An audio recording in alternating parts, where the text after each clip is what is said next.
జై శ్రీరామ్. చివరిగా అమ్మ ఒక విచిత్రమైన మనస్థితిని అనుభవిస్తోంది. ఇదే మనకి ఈ పాసురాల్లో చెప్తోంది. ఇప్పటి వరకు స్వామిని ఎలాగైనా చేరాలి, ఏం చేసైనా పొందాలి అని చెప్పలేని ఆర్తిని అనుభవించింది కదా. ఎప్పుడైతే ఈ ఆర్తిని త్వరని చూశాడో స్వామి, ఆహా నా కోసం ఆండాళ్ళు ఎంత పరితపిస్తోంది, నేను ఇప్పుడే వెళ్ళాలి అని చెప్పి పరుగు పరుగున స్వామి వచ్చాడంట. ఎప్పుడైతే స్వామిని చూసిందో అమ్మ తట్టుకోలేని ఆనందాన్ని అనుభవించింది. ఒకవైపు ఇప్పటి వరకు అనుభవించిన ఆర్తి, ఇప్పుడు తట్టుకోలేని ఆనందం. ఈ రెండు ఎలా ఎక్స్ప్రెస్ చేయాలో తెలియక అమ్మ ఒక విచిత్రమైన స్థితికి గురవుతోంది. తన మనసులో కలుగుతున్న ఈ రెండు భావోద్వేగాలను ఒక సంభాషణ పూర్వకంగా మనకి అందజేస్తోంది ఈ పాసురాలలో. ఒకటి ఆర్తిని ఆండాళ్ రూపంలో, ఒక ప్రియురాలి రూపంలో, ఆనందాన్ని ఆ గోవిందుడు చూసిన చెలికత్తెలు లేక ప్రాణ స్నేహితుల రూపంలో మనకి ఒక సంభాషణ పూర్వకంగా తెలియజేస్తోంది అమ్మ. ఈ సన్నివేశం ఏంటంటే, ఒక చక్కని ప్రేమ జంట, ప్రియుడు దూరంగా ఉన్నాడు, ప్రియురాలు ఆ ప్రియుడు కోసం అంతా వెతుకుతోంది మన ఆండాళ్ రూపంలో. ఆండాళ్ అన్ని చోట్ల వెతుకుతోంది, ఎక్కడా కనిపించట్లేదు. ఒక పెద్ద తోటలోకి వెళ్ళింది. ఆ తోటలో పెద్ద పెద్ద కళ్ళు పెట్టుకుని అక్కడున్నాడా ఇక్కడున్నాడని అంతా వెతుకుతూ ఉంది. అక్కడ వెతుకుతూ ఉండగా తన ప్రాణ స్నేహితులు కనిపించారు.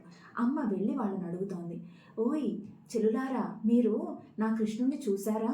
ఆయన నల్లని కాంతితో, వృషభం లాంటి రాజసమైన నడకతో, బలరామానుజుడు అనే పేరుతో ఎక్కడ తిరుగుతున్నాడో మీరు ఎక్కడైనా చూసారా అని అడుగుతుంది అమ్మ.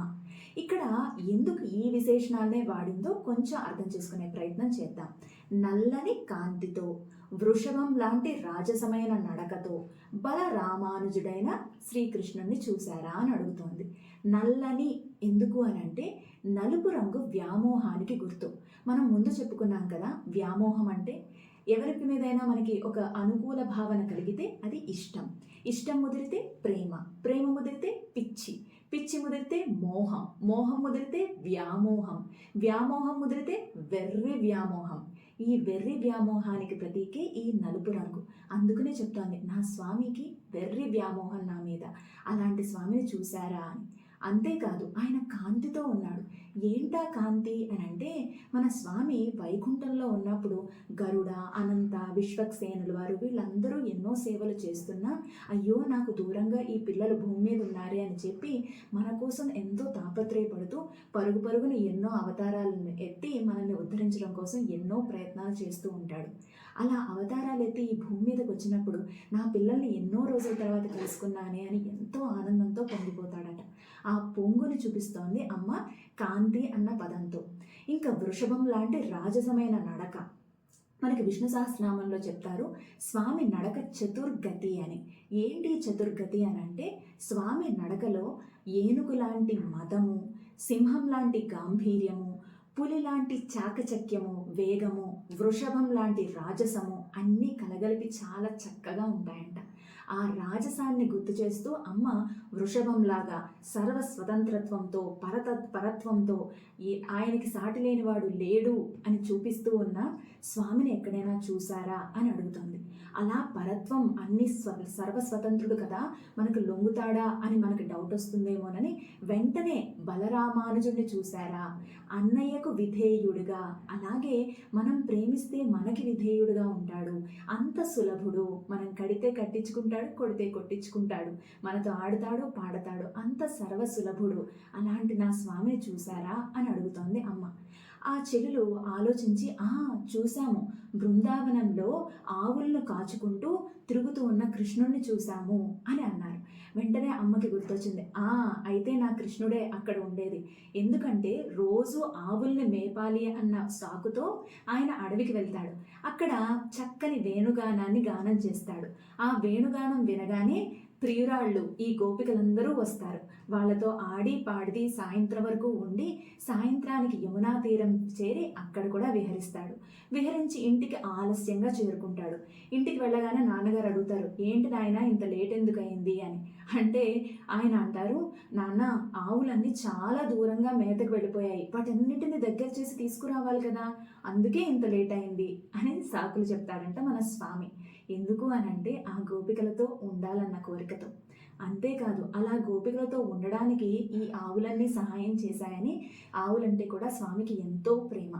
ఆ ఆవులు చెరువు దగ్గరికి వెళ్ళి నీటిని తాగడానికి ట్రై చేస్తున్నప్పుడు అయ్యో వాటికి తెలుసో తెలీదో నేను నేర్పించాలి అని చెప్పేసి ఆ దూడలు నీళ్లు తాగడానికి తెలియదేమో అని చెప్పి ఆయన కూడా వాటికి నీటిని తాగడం నేర్పించడం కోసం చేతులు వెనక్కి పెట్టి తలని వంచి ఆ నీటిని తాగుతూ వాటికి నేర్పిస్తూ ఉంటాడంట స్వామి. అది చూస్తే ఒక నల్లని మేఘం అలా ఆ చెరువు మీద ఆనిందా అన్నట్టుగా అబ్బా ఎంత అందంగా ఉంటుందో, ఎంత అద్భుతంగా ఉంటుందో ఆ దృశ్యం. అది చూసిన వారిదే భాగ్యం కదా అంటోంది ఆండాళ్. ఇంకా అడుగుతోంది, ఇంకా నా స్వామిని చూసారా, కృష్ణుణ్ణి చూసారా, ఆయన తెల్లని మాలను ధరిస్తాడు, మీరు చూసారా అని అడుగుతోంది ఆ చెల్లులని. చూశాము, ఒక నల్లని మేఘం మీద ఒక మెరుపు మెరిస్తే ఎంత అందంగా ఉంటుందో అలాంటి వాడిని ఒకరిని మేము బృందావనంలో తిరుగుతూ చూసాం. మేబీ ఆయనకి శ్రీకృష్ణుడేనేమో, నీ ప్రియుడేనేమో, వెళ్ళు వెళ్ళు అని అంటున్నారు ఆ చెలికెత్తలు. అమ్మో నా స్వామే అని అనుకుంటోంది అమ్మ. ఇంకా అడుగుతోంది, తామరలు కూడా అసూయపడే చక్కని కళ్ళున్న స్వామిని చూసారా అని. వాళ్ళు కూడా చూసి అందమైన కళ్ళున్నాయి ఆయనకి, నీ కృష్ణుడేనేమో, వెళ్ళు వెళ్ళు అని అంటున్నారు ఆ చెల్లు. అమ్మ నా కృష్ణుడే, ఎందుకంటే ఆయన కళ్ళు ఎప్పుడూ వాత్సల్యంతో వ్యామోహంతో నిండి ఉంటాయి. ఆయనకి ఎప్పుడూ మన మీద విపరీతమైన ప్రేమే. ఆ ప్రేమతో ఎన్ని కష్టాలైనా మన కోసం పడతాడు. ఆ వ్యామోహంతో మనకు కూడా ఆయన మీద అంతే వ్యామోహం కలగాలి అని ఎప్పుడూ ఆరాటపడుతూ ఉంటాడు. అలా ఆరాటపడుతున్న స్వామికి మనం ఏమిచ్చి రుణం తీర్చుకోగలం కనుక కనీసం అంజలి ఘటించడం తప్ప అని అంటోంది అమ్మ స్వామిని గురించి. ఇలా ఈ చివరి పాసురాలు సంభాషణాపూర్వకంగా సాగుతాయి. ఈ చివరి పాసురాల్లో అమ్మ ఫలశ్రుతి కూడా చెప్పింది. ఎలా అయితే గజేంద్రుడి కష్టాన్ని చూసి స్వామి సిరిగించెప్పడు శంఖచక్ర యుగములు చేదోయి సంధించడు అని సడన్గా ఎవ్వరికీ చెప్పకుండా, లక్ష్మీదేవికి చెప్పకుండా, చేతిలో ఆయుధాలను ధరించకుండా పరుగు పరుగున వచ్చి గజేంద్రుడి కష్టాన్ని తీర్చాడో, అలాగే ఎవరైతే ఈ తిరువాయిమొడి పాసురాలను అనుసంధానం చేస్తారో వారి కష్టాలను కూడా స్వామి అంతే పరుగు పరుగున వచ్చి తొలగిస్తాడు అని ఫలశ్రుతి చెప్పింది అమ్మ. అంతేకాదు ఈ పాసురాలలో కృష్ణుణ్ణి అనుభవించి మనసారా ఆస్వాదించిన వారికి ఆ స్వామి పాదపద్మములను చేరి నిరంతరం ఆనందాన్ని అనుభవిస్తారని కూడా ఫలశ్రుతి చెప్పింది. అంతేకాదండోయ్, మీరెక్కడైనా